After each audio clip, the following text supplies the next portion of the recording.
Tá pronto as varas aí? Tá pronto, peraí. Ô, Cassião, vou aqui. Aí. Pronto, tá.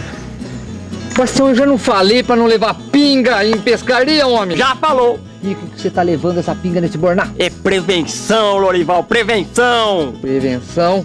Prevenção do que, homem? Posso explicar? Pode!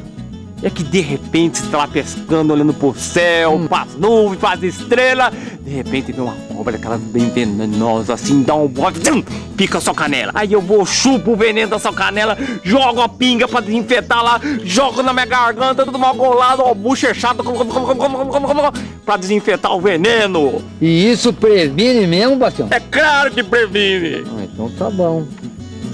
E o outro bornal, o que tem ali? Que borná? Esse aí, ó. Ah, esse aqui? É. Ah, esse aqui eu tô levando uma cobrinha, porque vai que não tem lá, né? Ai, Bastião, eu perco a paciência, eu te dou um cacete. Faz o seguinte, joga essa cobra no mato, homem. Joga no mato agora. Ai, ai. Nossa, o Lorival tá muito nervoso ultimamente, viu? Eu acho que é farta de namorada. Ei, Lorival, Lorival.